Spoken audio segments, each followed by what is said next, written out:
Hi RD10 friends, it's Grace here. Today we're talking about the Alexander technique, and I'll be sharing what it is, how you use it, and what happened when I tried it. The Alexander technique is a way to release muscle tension so that you improve your movement, your alignment, and your posture. And in the British Medical Journal, they published a study where they found a lot of data that suggests that the Alexander technique can relieve recurring or chronic back pain. Out of 463 patients in the study, they found that people who had 24 lessons in the Alexander technique only had 3 days of back pain out of the month. People who had 6 training days in Alexander technique got 11 days of back pain, and people who had massages got 14 days of back pain. Lastly, people who had painkillers and exercises, which is the traditional way to treat back pain, they got a lot of back pain. 21 days to be exact.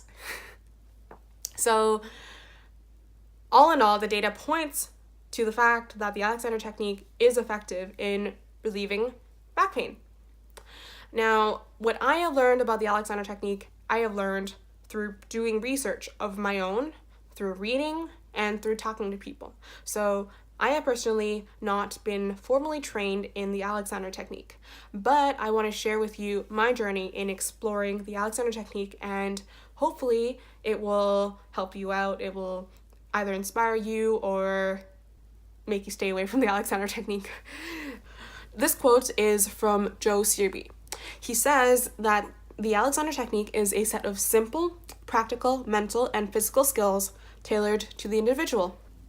Joe Searby also says that the Alexander technique is about using conscious thought to free tension from your body so that you can retain musculature of your spine, neck, and head.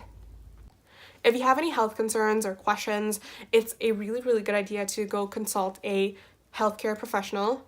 I'm not a healthcare professional, and this is not healthcare advice. All right, let's do a demo. Imagine your spine as a spring. Now, springs can stretch out and they can compress, and your spine is the same way. Sitting on top of your spine, you have your head, and your head is around 10 to 11 pounds. Most of the weight is towards the front of your head, between your ears. So when you're in a state where you don't have any tension in your spine or your neck or your head, then your head should sit forward a little bit. Now, a lot of us hold tension in our neck. And when you hold tension in your neck, you're essentially compressing that spring. Basically, you're compressing your head up or back, and your spine rounds at the bottom. And that's not a good way to hold your body because, first of all, the tension. Second, the pain. So what you want to do is use conscious thought to free tension in your neck. Physically, literally tell your body to free tension in your neck right here. And if you want, you can imagine a spring in the crown of your head lightly pulling up. And this could help you straighten up. It could help your hips round forward so that you get a proper posture. You don't want to tell your body to relax because relax is sagging. And you don't want that. You want to literally free tension. Tell your muscles to free tension. And of course, you don't want to open your chest because that's a lot of tension in your back and this part as well. I've been a classical pianist for years and years. I've also had ballet dance lessons. Despite that, I still slouch for every single day of my life. And I still get back pain, neck pain, all that fun stuff. So I was a little skeptical when I first heard about the Alexander technique, but in the interest of learning and research, I conducted my own experiment. I tried it when I was doing my work at a desk, and I also tried it when I was walking around and playing piano. Now, overall, I found that the Alexander technique did help me decrease pain. It did help me improve my posture, and when I was playing piano, I found that it did help me play more powerfully because when you're slouching, the power that comes from your core stops here.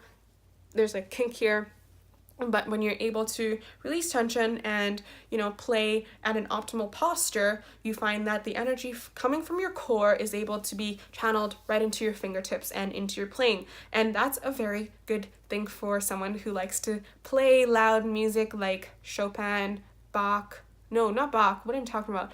Chopin, Beethoven, and all the loud, angsty composers. If you're interested in how I conducted the experiment, the data is below. Essentially, I tracked all my data from the sessions when I was sitting down and doing work or playing piano. If you've tried the Alexander technique, I'd love to know what you think of it. And if you use the Alexander technique or teach it on a professional capacity, I'd love to know things to watch out for, your recommendations, or any discussions that you might have. And I also have an email list where I send out music tips if you're interested. The link is here. And I'm also on social media if you want to follow along on Instagram or Facebook or Twitter. I will see you soon. Bye.